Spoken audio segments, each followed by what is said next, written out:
그날 내 인생은 한 통의 전화벨 소리로 갈라졌다. 저녁에 고요를 찍고 울린 벨은 이상하리만큼 길었다. 낯선 번호, 대개는 받지 않는다. 광고일 확률이 높고 설령 급한 일이라면 문자 한 줄쯤은 남기기 마련이니까. 그런데도 그날은 알 수 없는 불안이 복대처럼 가슴을 죄어왔다. 나는 결국 통화 버튼을 눌렀다. 여기는 용산경찰서 민원실입니다. 이현우 씨 맞으시죠? 건조하고도 단단한 중년 남자의 목소리. 네, 그런데요. 지금 바로 오실 수 있을까요? 아드님이 대기 중입니다. 그 한 문장을 이해하는데 3초가 걸렸다. 그 뒤로는 아무 말도 들리지 않았다.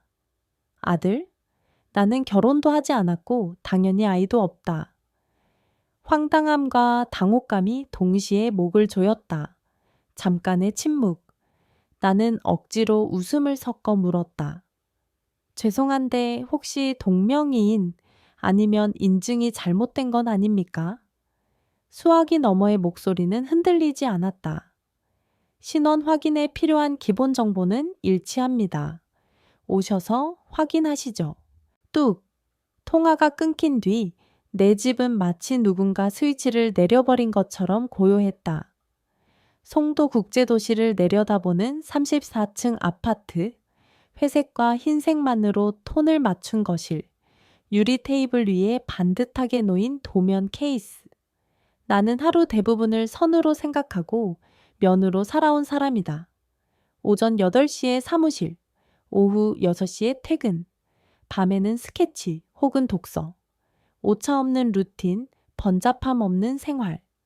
그 질서의 한가운데에 아드님이라는 단어가 굴러 들어왔다. 그게 폭탄인지 선물인지 아직은 알 수 없었다. 나는 넥타이를 느슨하게 푼 채 그대로 멍하니 섰다. 부엌에서는 물 끓는 소리가 작게 웅웅거렸고 베란다 밖으로는 비갠 바람이 도시의 등을 쓰다듬고 있었다. 괜히 주변을 둘러봤다. 집 어디에도 아이의 흔적은 없다. 작은 슬리퍼도 색연필도 장난감 자동차도. 그렇다면 방금 전화는 무엇이란 말인가? 혹시 치밀한 보이스피싱의 변주? 아니면 정말로 내 과거 어딘가에 놓쳐버린 선이 있었던 걸까? 심장이 한 박자씩 느리게 내려앉는 걸 느끼며 나는 차키를 집어들었다. 확인해야만 했다. 설령 터무니없는 오해라 하더라도 직접 보고 들어야 비로소 다시 숨을 쉴 수 있을 것 같았다. 비가 막 그친 올림픽대로는 반짝였다. 노면에 비친 헤드라이트가 길게 늘어졌다가 끊어지고 와이퍼가 간헐적으로 마지막 물기를 쓸어냈다. 나는 라디오를 껐다. 머릿속은 라디오보다 시끄러웠다. 혹시 대학 시절 사귀었던 그 사람? 아니면 몇 달 만나고 헤어진 누군가? 아니야. 그들 가운데 누구라도 그런 사실이 있었다면 침묵하지 않았을 것이다. 반대로 내가 너무 완벽하게 침묵했던 것은 아니었나. 떠났던 번호, 바뀌었던 메일, 끊어버린 다리들. 갑자기 오래된 기억 몇 조각이 물 위로 떠올랐다가 곧바로 웅덩이 속으로 가라앉았다. 용산서 원실에 도착했을 때는 밤 공기가 습하게 식어 있었다. 건물 배벽에 오래된 조명이 노랗게 윙윙 거렸다. 민원 창구 앞 나무 의자에는 피곤한 얼굴들이 띄엄띄엄 앉아 있었고 어딘가에서는 오래된 프린터가 느릿느릿 종이를 뱉어내고 있었다. 창구의 젊은 순경이 내 이름을 확인하더니 안쪽으로 손짓했다. 이현우 씨, 이쪽으로 오시죠. 경위님이 기다리고 계십니다. 문이 닫히자 미세한 소독약 냄새와 종이 냄새가 겹쳐 코끝을 스쳤다. 책상 뒤편에 앉은 사내가 일어섰다. 40대 중반쯤, 눈매가 단단했지만 표정은 이상하게 따뜻했다. 남경욱 경위입니다. 이현우입니다. 아까 전화는 그는 고개를 끄덕이며 의자를 권했다. 당황스러우실 겁니다. 하지만 저희도 절차상 확인을 드려야 해서요. 잠시 후에 아이를 데려오겠습니다. 그 전에 몇 가지만 여쭤봐도 될까요? 질문은 간단했다. 이름, 생년월일, 직업, 연락처, 최근 주소 변경 여부, 모두 내가 알고 있는 나였다. 대답이 끝나자 남경희가 문 쪽으로 시선을 보냈다. 효진아, 잠깐 들어올래? 문틈 사이로 작은 그림자가 머뭇거리며 들어왔다. 내가 상상했던 소란스러움은 없었다. 조용하고 지나치게 조용한 아이였다. 여름비에 젖어 수축된 듯 한 치수 큰 티셔츠, 깔끔히 잘린 검은 머리, 그리고 눈. 불쑥 내 시선이 거기에 걸렸다. 크고 맑은데 맑기만 한 게 아니었다. 나이에 맞지 않게 단단했다. 오래된 유리처럼 반짝이면서도 어디가 깨졌는지 모르게 금이 가 있었다. 아이와 눈이 마주치는데 1초, 두 번째 1초가 길게 늘어졌다. 그 사이에 이상한 감각이 파문처럼 번졌다. 처음 보는 얼굴인데 낯설지 않았다. 이유 없이 심장이 한 번 더 내려앉았다. 남경희가 차분히 말했다. 이 아이는 이효진. 오늘 오후 전쟁기념관 인근 공원에서 혼자 있는 걸 시민분이 신고하셨습니다. 보호자로 누구를 부를지 묻자 아빠는 이현우라고 했고요. 아이가 직접 적어준 회사 주소와 이름도 선생님 것과 일치합니다. 나는 입술을 축였다. 혹시 어머니는요? 남경희의 눈썹이 아주 조금 내려앉았다. 아이 말로는 엄마는 아주 멀리 갔다고 합니다. 외조모도 최근에 돌아가셨다는 진술이 있었고요. 세부 확인은 진행 중이지만 지금 당장은 밤을 보낼 보호자가 필요합니다. 보호자. 잊고 있었던 단어였다. 나는 무심코 손을 깍지 꼈다 풀었다. 방금 전까지 내 손은 연필을 쥐고 선을 똑바로 그려내는 데만 익숙했다. 책임이라는 선은 어떻게 그어야 했더라? 두껍게, 얇게, 점선으로, 효진아. 남경희가 아이 쪽으로 상체를 기울이며 부드럽게 물었다. 아빠 이름이 뭐라고 했지?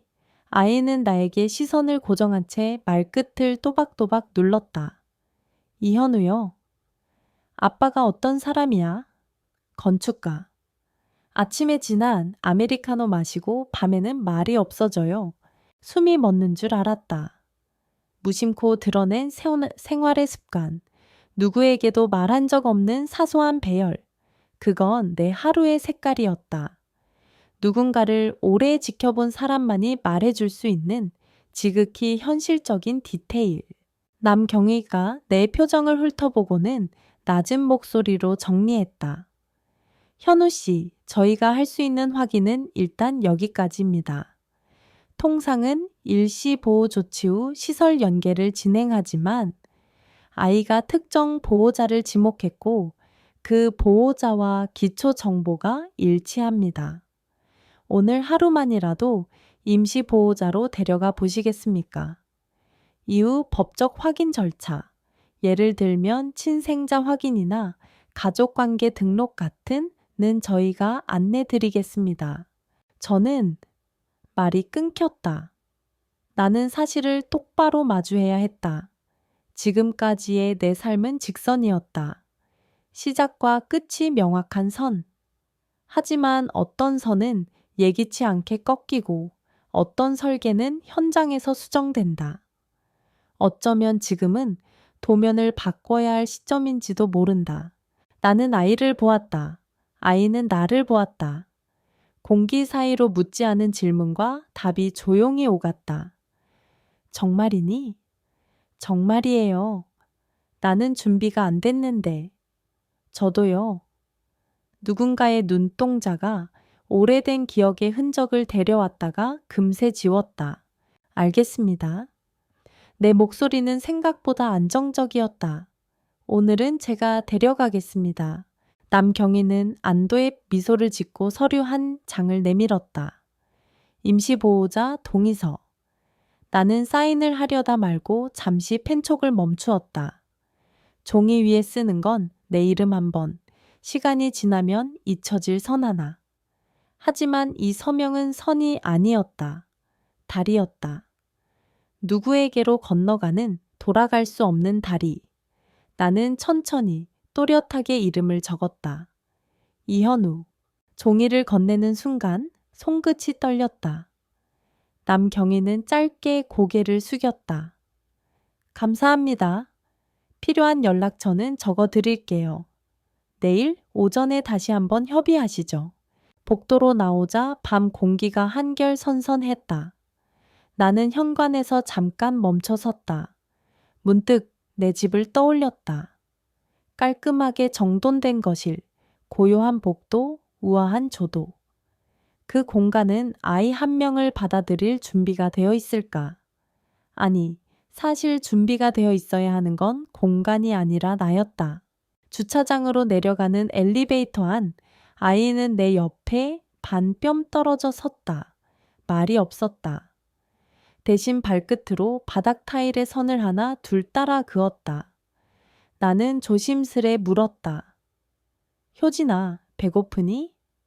아이의 눈이 아주 조금 커졌다가 서서히 고개가 끄덕여졌다.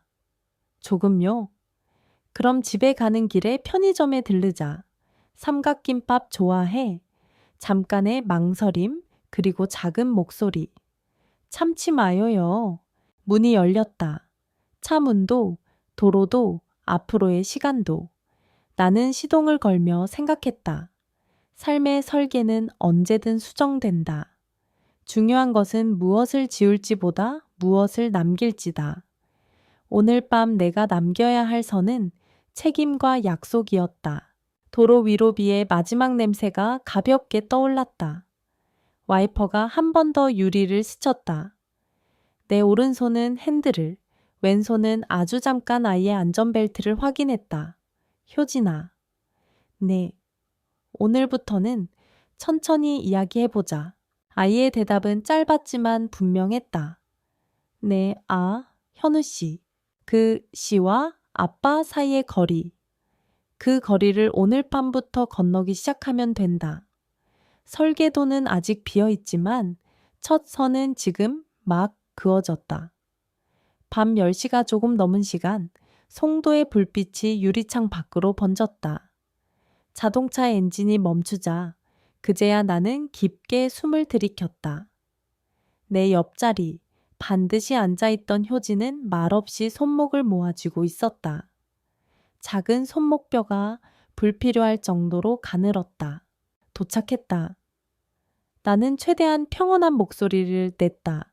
사실 내 속은 혼란 그 자체였다. 단 하루 만에 혼자 사는 건축가에서 아이를 데리고 온 남자가 될 줄은 몰랐다. 엘리베이터 문이 닫히자 좁은 공간에 묘한 긴장감이 감돌았다. 효진은 내 옆에서 숨소리조차 크게 내지 않았다. 엘리베이터 벽에 비친 두 사람의 모습은 어색하기 짝이 없었다. 어른과 아이가 아니라 서로의 역할을 아직 찾지 못한 두 개의 그림자 같았다. 집 문을 열자 특유의 정돈된 공기와 은은한 방향제 냄새가 먼저 맞았다. 책상 위에 그대로 놓인 도면 케이스, 유리 테이블 위에 잡지, 가지런히 정렬된 소파 쿠션. 그동안 이 공간은 오직 나만의 것이었다. 그런데 오늘 밤 여기에 또 한 사람이 발을 들였다. 효진은 문턱에서 잠시 서성였다.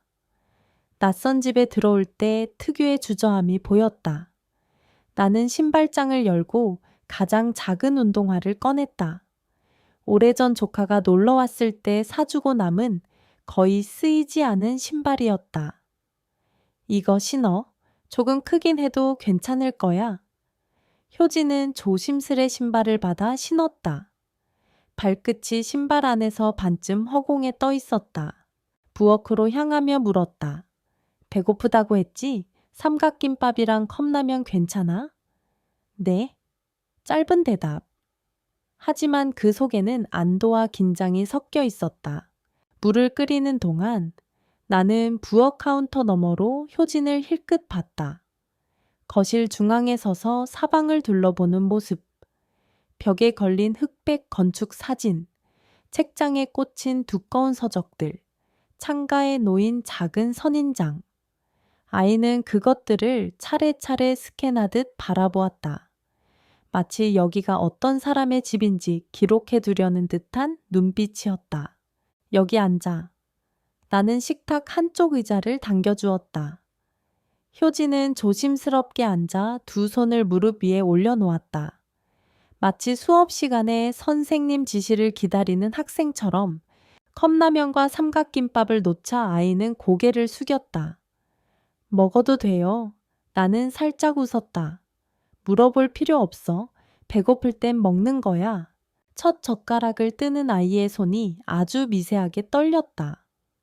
배고팠던 건 분명하지만 어쩌면 긴장과 낯설미 더 큰 원인일지도 몰랐다. 그 모습을 보며 내 안에 알 수 없는 감정이 번졌다.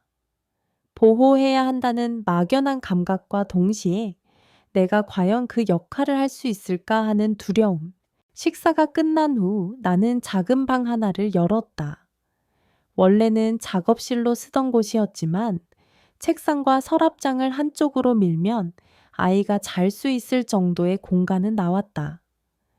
여기서 자면 될 거야. 당장은 침대가 없어서 이불로 대신할게. 괜찮아요. 바닥에서도 잘 잘 수 있어요. 그 대답이 묘하게 가슴을 찔렀다. 마치 이미 여러 번 바닥에서 잔 적이 있다는 듯 너무 담담했기 때문이다. 이불을 펴주고 얇은 담요를 덮어주려는데 효진이 조심스럽게 물었다. 아저씨는, 아니, 현우 씨는 왜 저를 데리고 오셨어요? 나는 잠시 멈췄다. 너를 혼자 두고 오기엔 그냥 마음이 걸렸어. 오늘 하루는 같이 지내자고 한 거야. 아이의 눈빛이 아주 잠깐 흔들렸다. 그리고 작은 목소리로 말했다. 고마워요. 방불을 끄고 나와 거실로 돌아왔지만 도면 위의 선들이 더 이상 눈에 들어오지 않았다. 대신 방 안에서 작게 들려오는 아이의 숨소리가 귀에 맴돌았다. 평소 같으면 느끼지 못했을 이 다른 사람의 존재감이 낯설고도 묘하게 위로가 됐다. 나는 창가에 서서 한참을 도시 야경만 바라봤다. 오늘 하루가 내 삶의 모든 패턴을 바꿀 시작이 될지도 모른다는 예감이 바람결에 얇게 스며들고 있었다. 새벽 3시쯤 거실 불빛만 희미하게 켜둔 채 나는 소파에 기대고 있었다. 설계 도면을 펼쳐놓았지만 선 하나 그을 수가 없었다. 머릿속은 온통 오늘 일로 뒤엉켜 있었다. 그때 방문이 살짝 열리는 소리가 들렸다. 고개를 돌리니 효진이 조심스럽게 얼굴만 내밀고 있었다. 왜 안 자고 있어? 나는 낮게 물었다. 아이는 잠시 머뭇거리더니 아주 작은 목소리로 말했다. 무서워서요? 나는 자리에서 일어나 부엌으로 향했다. 따뜻한 우유를 드는 동안 효진은 부엌 문가에 서서 발끝을 만지작거렸다. 꿈을 꿨어? 아니요. 그냥 여기가 처음이라. 엄마 없어서. 마지막 단어가 작게 떨렸다. 그 순간 내 가슴속 어딘가가 묵직하게 내려앉았다. 머그컵을 건네주자 아이는 두 손으로 꼭 감싸 쥐었다. 김이 모락모락 오르는 하얀 잔 위로 아이의 숨결이 섞였다. 이 집 조용해서 좋아요. 그런데 너무 조용하면 또 무서워요. 나는 웃음 아닌 웃음을 지었다. 그럼 조금은 시끄럽게 만들어야겠네. 내일은 음악이라도 틀자. 우유를 다 마신 후 나는 아이를 방으로 데려갔다. 이불을 다시 덮어주려는데 효진이 내 손목을 살짝 잡았다. 혹시 아저씨 엄마랑 아는 사이예요? 나는 순간 숨이 멎는 것 같았다. 아이의 눈동자는 맑지만 어른들의 세계를 이미 조금은 알아버린 듯한 깊이가 있었다. 예전에 친구였어. 친구면? 좋은 친구였어요. 짧은 질문에 수많은 기억이 스쳐갔다. 대학 시절 도서관에서 밤을 새우며 같이 과제를 했던 날들, 장마철의 비를 피하다가 함께 웃었던 순간들, 그리고 어느 날 갑자기 사라진 그녀의 뒷모습. 아주 좋은 친구였지. 그 대답이 입 밖으로 나오자 아이는 고개를 끄덕였다. 엄마가 그랬어요. 세상에서 제일 믿을 수 있는 사람이 있다고. 힘들면 꼭 찾으라고. 그 말을 듣는 순간 나는 마치 보이지 않는 손이 가슴을 세게 움켜쥐는 듯한 감정을 느꼈다. 효진이 다시 몸을 돌리고 이불 속으로 들어가자 나는 문 앞에 잠시 서 있었다. 그 말 한마디가 내 마음속 깊은 곳에 불씨를 지핀 것 같았다. 거실로 돌아와 다시 설계 도면을 펼쳤지만 이번엔 선이 아니라 과거의 장면들이 머릿속에 그려졌다. 마지막으로 본 그녀, 한없이 창백한 얼굴과 말하지 못한 무언가를 품은 눈빛. 그때 나는 묻지 않았다. 그리고 오늘 그 대가가 눈앞의 아이로 돌아왔다. 아침 햇살이 창문을 타고 거실로 새우며 들었다. 부스스하게 머리를 쓸어 올린 채 부엌으로 나오니 효진이 이미 식탁에 앉아 있었다. 손에는 내가 어제 미처 치우지 못한 스케치북이 들려 있었다. 이거 아저씨가 그린 거예요? 응. 건물 설계할 때 쓰는 거야. 와, 진짜 멋있어요. 나중에 저도 이런 거 배우고 싶어요. 순간 나도 모르게 웃음이 번졌다. 이 집에 누군가가 이렇게 자연스럽게 나중에라는 말을 하는 건 처음이었다. 내게 미래라는 개념은 오직 다음 프로젝트의 마감일 뿐이었는데 이 아이는 그 안에 사람과 꿈을 넣었다. 아침 식사는 간단하게 토스트와 달걀 프라이로 준비했다. 효진은 조심스럽게 포크를 잡더니 한 입 먹고는 환하게 웃었다. 엄마가 해준 거랑 맛이 비슷해요. 그 한마디에 나는 포크를 잠시 내려놓았다. 어쩌면 이 아이가 나에게 기대하는 건 대단한 보호자나 완벽한 어른이 아니라 단지 익숙한 따뜻함일지도 모른다는 생각이 들었다. 식사를 마치고 학교 얘기를 꺼내니 효진은 잠시 눈을 피했다. 전 요즘 학교 안 다녀요. 왜? 엄마 아프시고 나서 집에만 있었어요? 짧은 대답 뒤에 길고 무거운 공백이 이어졌다. 나는 더 묻지 않았다. 대신 마음속으로 결심했다. 이 아이가 다시 교실로 돌아갈 수 있게 해주겠다고. 그날 오전 나는 회사에 전화해 당분간 재택근무를 하겠다고 했다. 팀장은 놀랐지만 이유를 묻지 않았다. 아마 목소리 속의 단호함을 느꼈을 것이다. 효진은 창가에 서서 바깥을 내다보고 있었다. 가느다란 뒷모습이 햇빛에 물든 순간 나는 문득 깨달았다. 어제까지의 나는 이 아이를 낯선 손님으로 생각했지만 이제는 아니다.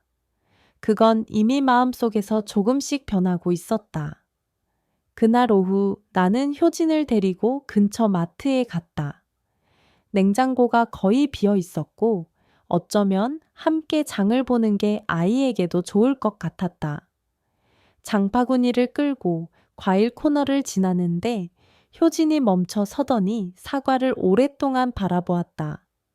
엄마가 제일 좋아하던 거예요. 그 말 한마디에 나는 잠시 발걸음을 멈췄다. 그래? 그럼 몇 개 담자. 괜찮아요. 그냥 보기만 해도 돼요. 효진의 목소리엔 묘한 그리움과 주저함이 섞여 있었다.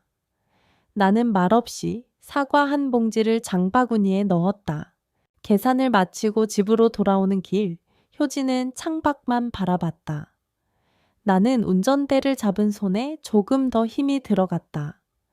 마치 뭔가가 목구멍까지 올라와 있는데 그걸 억지로 삼키고 있는 기분이었다.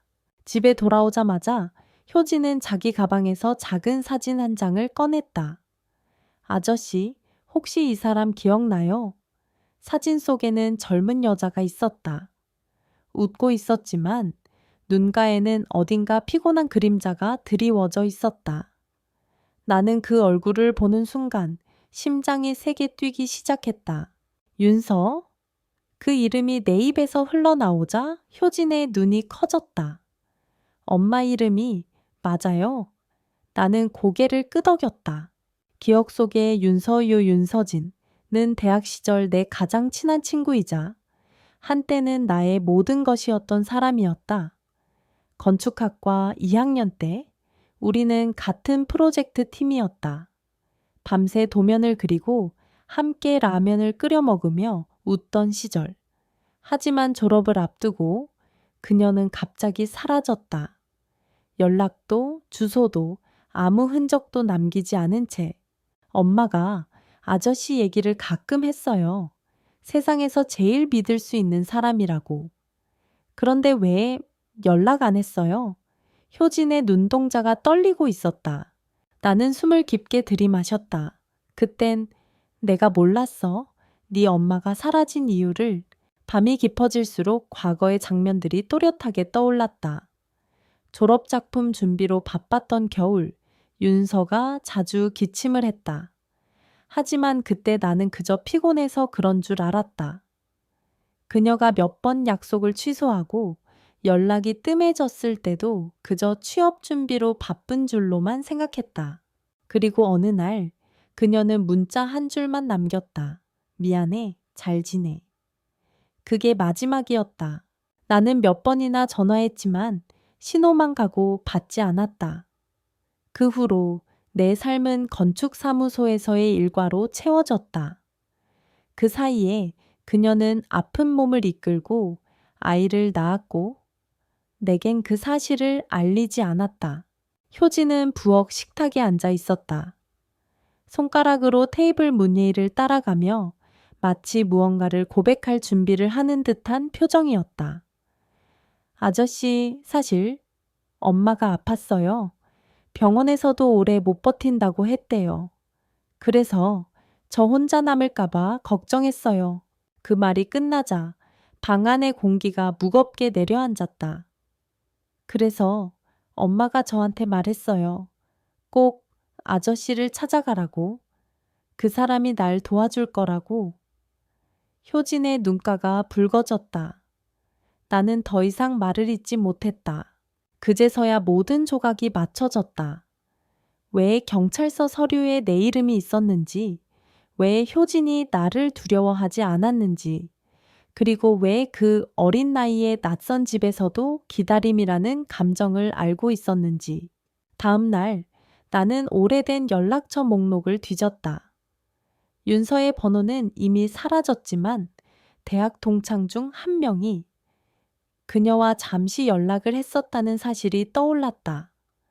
어렵게 통화를 연결하자 들려오는 목소리는 잠시 망설이다가 주소 하나를 알려줬다. 거기 이제는 아무도 살지 않아. 하지만 네가 알던 그 시절의 흔적은 남아있을 거야. 효진을 데리고 그 주소로 향했다. 오래된 단층 주택은 이미 낡아 있었고 마당에는 잡초가 무성했다. 현관문은 잠겨 있었지만 창문 틈으로 안을 들여다보니 한쪽 벽에 건축 설계도 몇 장이 액자에 걸려 있었다. 내가 대학 때 그려준 도면이었다. 효진이 내 손을 꼭 잡았다. 엄마가 이거 자랑 많이 했어요. 세상에서 제일 멋진 사람이 그려준 거라고. 그 순간 눈물이 왈칵 쏟아질 뻔했다. 나는 아이 앞이라 꾹 참았지만 가슴속은 이미 무너져 내리고 있었다. 집으로 돌아오는 길, 효진은 조용히 말했다. 아저씨, 저랑 같이 살면 안 돼요?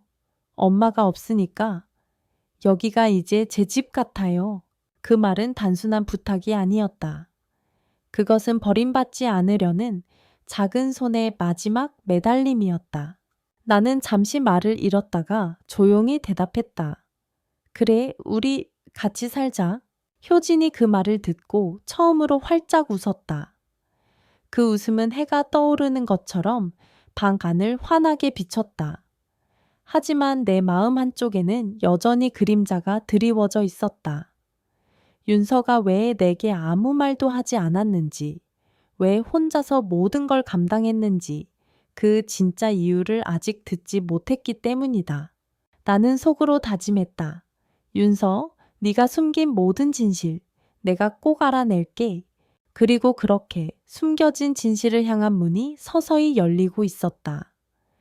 효진이 내 집에 오고 나서 일주일이 지났다. 아이는 조금씩 내 생활 패턴에 익숙해지고 있었다.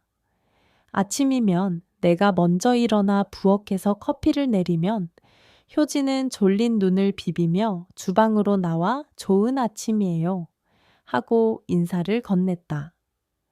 그 한마디가 내 하루를 시작하게 하는 힘이 됐다. 하지만 내 마음 깊은 곳에서는 여전히 불편한 의문이 자리 잡고 있었다. 윤서, 왜 나한테 아무 말도 안 했어? 이 질문이 하루에도 수십 번씩 떠올랐다. 그 주 토요일 나는 마음을 굳혔다. 효진이 학원에 간 사이 나는 차를 몰고 대학 시절 동아리 선배였던 박도영을 찾아갔다. 그는 지금 한 중견 건설사에서 팀장으로 일하고 있었다. 오랜만에 만난 그는 나를 반갑게 맞이했지만 내 이야기를 듣자 표정이 미묘하게 변했다. 윤서 말이지, 사실 나도 자세히는 몰라. 다만 졸업 무렵에 어떤 일이 있었던 건 확실해. 어떤 일? 도영은 잠시 말을 아끼더니 조심스럽게 말을 이었다. 그녀가 마지막으로 나한테 보낸 메시지가 있었어. 부탁이야. 누구에게도 말하지 마. 나 그냥 사라질게. 그리고 그 후로 번호가 끊겼지. 나는 그 말을 듣고 더욱 혼란스러웠다. 사라질 이유가 뭐였을까? 단순히 아픈 몸 때문이었을까? 아니면 나와 관련된 어떤 비밀 때문이었을까? 그날 저녁, 집에 돌아와 효진에게 윤서의 옛날 친구들에 대해 물었다. 엄마가 연락하던 친구 이름 기억나? 효진은 잠시 생각하다가 대답했다. 네, 지연 이모. 엄마가 힘들 때 자주 도와줬대요. 그런데 몇 년 전 이모도 멀리 이사 갔어요. 나는 인터넷과 SNS를 샅샅이 뒤졌다. 그리고 마침내 한 오래된 블로그 게시물에서 지연이라는 이름을 발견했다. 프로필 사진 속 여인은 나이가 들었지만 어딘가 익숙한 눈빛을 가지고 있었다. 나는 메시지를 보냈고 다음날 답장이 왔다. 혹시 서진이 윤서와 관련된 분인가요? 일주일 뒤 나는 지연을 서울 외과학의 한 카페에서 만났다. 그녀는 나를 보자마자 긴 한숨을 쉬었다. 드디어 당신이 나타났네요. 서진이가 늘 그랬어요. 그 사람만큼은 절대 알면 안 돼 라고. 왜요? 내가 뭘 그렇게 잘못했나요? 지연은 잠시 나를 바라보다가 고개를 저었다. 당신 잘못이 아니에요. 오히려 서진이가 당신을 지키려고 한 거죠. 그 말은 내 가슴을 세게 쳤다. 무슨 뜻이죠? 서진이는 아이를 가졌을 때 병이 이미 많이 진행된 상태였어요. 그런데 더 큰 문제는 아이의 친부가 당신이라는 사실을 본인이 끝까지 숨겼다는 거예요. 순간 카페 안의 소음이 멀어지고 귀 안에서 심장 박동 소리만 크게 울렸다. 뭐라고요? 효진이. 제 아들이라고요? 지연은 조용히 고개를 끄덕였다. 네. 하지만 서진이는 그렇게 말하지 않았어요. 당신이 그 사실을 알면 모든 걸 포기하고 자기 옆에 붙잡혀 있을까봐 당신이 꿈꾸던 건축가의 길을 막고 싶지 않다고 했어요. 그래서 나를 떠난 거군요. 네. 그리고 혼자서 아이를 낳고 키우면서도 늘 당신을 그리워했어요. 하지만 병이 악화되면서 마지막엔 효진이에게 그 사람을 찾아가라고 했죠. 나는 숨이 막히는 듯 했다. 윤서가 왜 내 앞에 나타나지 않았는지, 왜 경찰서에서 내 이름이 등장했는지 모든 것이 하나로 연결됐다. 집으로 돌아오는 길, 하늘은 이미 어둑해져 있었다.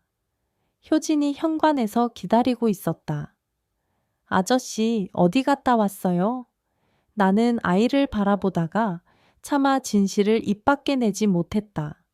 아직은 준비가 안 된 듯 했다. 그냥 엄마 옛날 친구 만나고 왔어. 엄마 친구요? 좋은 분이에요? 나는 고개를 끄덕이며 대답했다. 응, 아주 좋은 분이야. 너랑 엄마 얘기 많이 했어. 효진은 웃었지만 내 마음은 무겁게 가라앉았다. 이제 이 아이가 내 아들이라는 사실을 알게 되었지만 그걸 어떻게 전해야 할지 막막했다. 그날 밤 나는 윤서와 함께 찍었던 오래된 사진들을 꺼냈다. 졸업식 날 설계도 앞에서 활짝 웃던 모습, 여름 방학 때 갔던 바닷가에서 모래성을 쌓던 모습. 그 속에는 젊고 꿈 많았던 우리와 아직 태어나지 않은 효진의 그림자가 겹쳐져 있었다. 그리고 나는 결심했다. 이제 숨기지 않겠다. 효진에게, 그리고 나 자신에게도. 다음날 아침 나는 효진을 불렀다. 아이는 식탁에 앉아 토스트를 먹고 있었다. 효진아, 아저씨가 너한테 해줄 얘기가 있어. 효진은 빵을 내려놓고 나를 바라봤다. 네, 말씀하세요. 나는 깊게 숨을 들이마시고 말했다. 사실 나는 내 아빠야. 효진의 눈이 커졌다. 한동안 아무 말도 하지 않던 아이는 이내 조용히 물었다. 정말요? 엄마가 말했던 그 사람, 아저씨가 맞아요? 나는 고개를 끄덕였다. 그래? 미안하다. 지금까지 몰라서, 그리고 늦게 알아서. 그러자 효진은 의외로 차분한 목소리로 대답했다. 괜찮아요. 엄마가 그랬거든요. 그 사람은 언젠가 내 곁에 있을 거야 라고. 그 순간 나는 울음이 목구멍까지 치밀어 올랐다. 하지만 효진의 작은 손이 내 손을 꼭 잡는 순간 그 눈물은 따뜻한 안도감 속에 녹아내렸다. 그날 저녁 나는 윤서의 묘를 찾았다. 작은 묘비 앞에 사과와 흰 백합을 놓으며 조용히 속삭였다. 서진아, 나 이제 알았어. 그리고 걱정 마. 효진은 내가 지킬게. 바람이 살짝 불어와 나무잎이 흔들렸다. 마치 그녀가 고마워 라고 말하는 듯 했다. 효진이 내 아들이라는 사실을 확인한 지 한 달이 지났다. 그 한 달 동안 우리 집은 이전과는 전혀 다른 공기를 품게 되었다. 아침이면 나는 더 이상 혼자 식탁에 앉아 커피를 마시지 않았다. 대신 효진이와 마주 앉아 함께 토스트를 굽고 달걀 프라이를 나눠 먹었다. 아빠, 오늘 학교 끝나고 친구랑 도서관 가도 돼요? 처음엔 그 한마디가 어색했다. 하지만 매일 조금씩 아빠라는 호칭이 내 마음을 녹였다. 그러나 현실은 단순한 감정의 연결만으로 완벽해지지 않았다. 효진은 여전히 법적으로는 나와 아무 관계가 없었다. 주민등록상 그의 아버지랑 칸은 공란으로 남아 있었고 학교 기록에도 보호자 이름은 윤서였다. 법적인 절차를 밟아야만 했다. 나는 시청가족관계 등록팀을 찾아갔다. 담당자는 서류를 훑어보더니 고개를 저었다. 어머님이 이미 사망하셨고 혼인관계가 없으셨다면 친생자인지 소송 절차를 거쳐야 합니다. 소송이요? 네. DNA 검사와 법원의 판결이 있어야 효진군을 호적에 올릴 수 있습니다. DNA 검사는 생각보다 간단했지만 법원 절차는 길고 까다로웠다. 특히 윤서가 남긴 법적 서류가 거의 없었고 증인 확보도 어려웠다. 이 과정에서 나는 지연에게 다시 연락했다. 혹시 윤서가 남긴 메모나 편지 같은 게 있을까요? 지연은 며칠 뒤 오래된 상자를 건네주었다. 그 안에는 윤서가 손으로 쓴 편지가 여러 장 들어 있었다. 만약 내가 세상을 떠나고 효진이 혼자가 된다면 부디 그 사람에게 효진을 맡기고 싶다. 그 사람은 누구보다 아이를 사랑할 수 있는 사람이다. 나는 그 편지를 복사해 증거 자료로 제출했다. 변호사는 말했다. 이건 굉장히 중요한 자료입니다. 재판부가 감정적으로 받아들일 가능성이 높아요. 재판 과정에서 가장 힘들었던 건 효진을 증인석에 세우는 순간이었다. 작은 키에 정장을 입고 법정에 선 효진은 판사의 질문에 또박또박 대답했다. 아저씨랑 사는 게 좋아요. 아니, 아빠랑 사는 게 좋아요. 엄마가 하늘에서 보라고 했어요. 그 한마디에 나는 그 자리에서 눈물을 참느라 입술을 세게 깨물었다. 며칠 뒤 판결이 내려졌다. 효진은 공식적으로 내 아들이 되었다. 법적 절차가 끝나자 생활도 조금씩 안정되기 시작했다. 하지만 또 다른 시선이 우리를 기다리고 있었다. 동네 사람들의 수군거림이었다. 저 집 갑자기 애가 생겼대. 전에 여자친구가 낳은 아이라나. 효진이 들을까봐 나는 늘 창문을 닫고 외출할 때 모자를 눌렀었다. 그러던 어느 날 효진이 학교에서 울면서 돌아왔다. 친구가 아빠가 원래 아빠가 아니라고 말했어요. 그 말에 내 가슴이 철렁 내려앉았다. 그날 밤 나는 효진과 마주 앉았다. 효진아, 세상에는 좋은 사람도 많지만 가끔은 남의 사정을 함부로 말하는 사람도 있어. 하지만 중요한 건 우리가 서로를 믿는 거야. 효진은 눈물을 훔치며 고개를 끄덕였다. 응, 난 아빠 믿어. 그 한마디가 나를 다시 일으켜 세웠다. 시간은 흘러 봄이 왔다. 효진은 학교에서 우등상을 받았다. 상장을 받아든 아이의 얼굴은 그 어느 때보다 밝았다. 아빠, 나 이제 진짜 잘할 거예요. 엄마가 하늘에서 올게. 나는 아이를 꼭 안으며 속삭였다. 그래, 우리 둘이 같이 웃게 하자. 그러나 새로운 시련은 예고 없이 찾아왔다. 어느 날, 한 여성이 우리 집 앞에 서 있었다. 혹시 효진이 아버지 되세요? 그녀는 자신을 윤서의 먼 친척이라고 소개하며 아이의 양육권에 대해 이야기하고 싶어 하고 했다. 효진이 엄마 쪽 가족도 책임이 있다고 생각합니다. 나는 깊게 숨을 들이마시고 말했다. 책임이라면 저는 이미 제 몫을 하고 있습니다. 효진이는 제 아들이고 저와 함께 살 겁니다. 그녀는 더 말하지 않고 돌아갔지만 그날 이후 나는 더 단단해졌다. 아무도 우리를 갈라놓게 하지 않겠다. 그해 여름 나는 효진과 함께 윤서의 고향을 찾았다. 바닷바람이 부는 작은 마을에서 우리는 윤서가 어린 시절 뛰놀던 해변을 걸었다. 효진은 모래 위에 엄마 사랑해라고 썼다. 그리고 그 옆에 나는 우리 사랑해라고 덧붙였다. 그날 저녁 해가 지는 바다를 보며 나는 효진에게 말했다. 이제 우리 진짜 가족이야. 어떤 일이 있어도 함께 할 거야. 효진은 내 손을 꼭 잡고 대답했다. 응. 아빠, 약속. 가을이 깊어가던 어느 날이었다. 아침 공기가 유난히 차가워 나는 두꺼운 스웨터를 꺼내 입었다.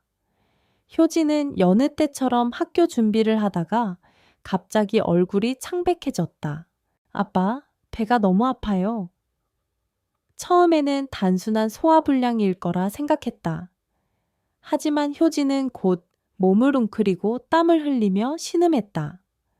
나는 급히 차에 태워 응급실로 달렸다. 병원에서의 대기 시간은 세상에서 가장 길게 느껴졌다. 의사는 진찰을 마친 후 조심스럽게 말했다. 충수염, 맹장염입니다. 바로 수술해야 합니다. 나는 그 순간 머리가 하얘졌다. 아이가 수술실로 들어가는 모습이 믿기지 않았다. 아빠, 금방 올게요. 걱정하지 마세요.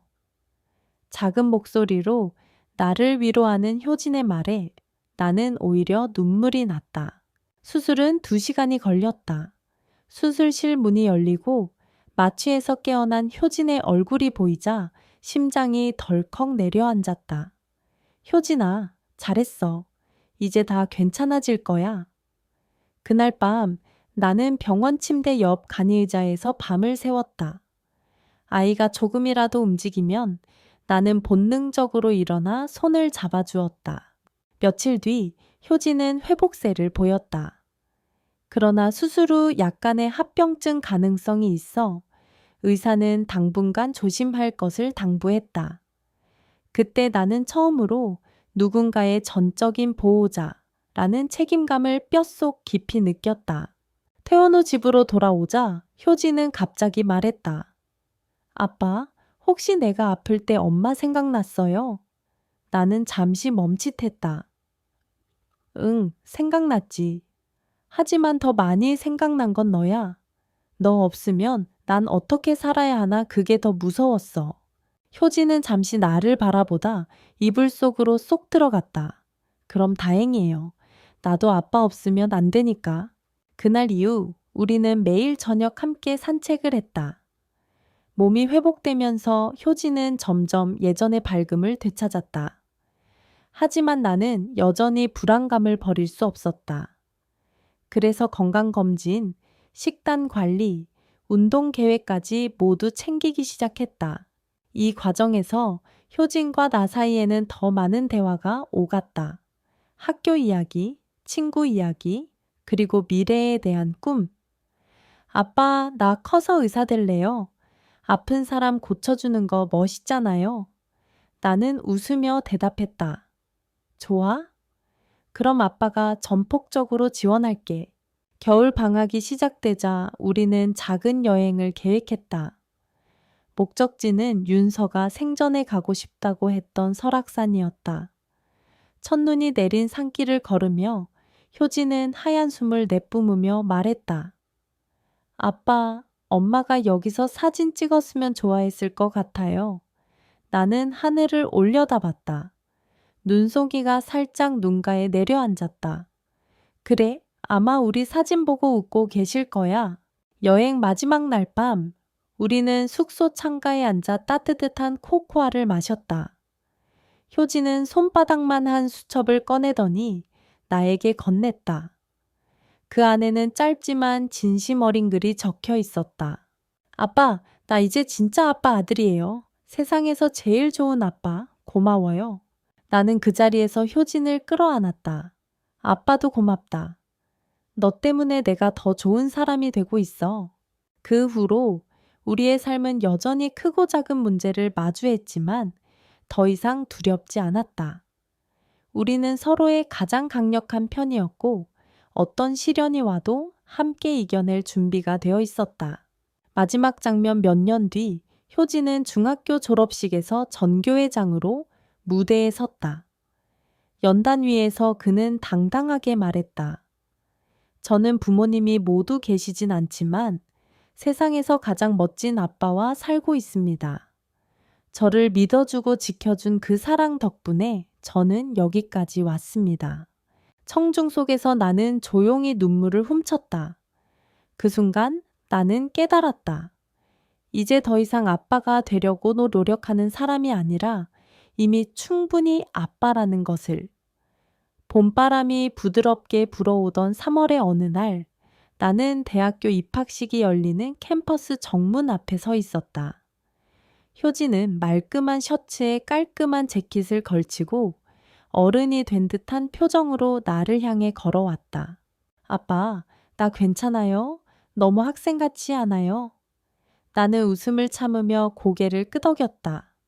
학생이 학생처럼 보여서 좋은 거야. 오늘은 내 날이니까 당당하게 웃어. 우리가 처음 만났던 날이 불현듯 떠올랐다.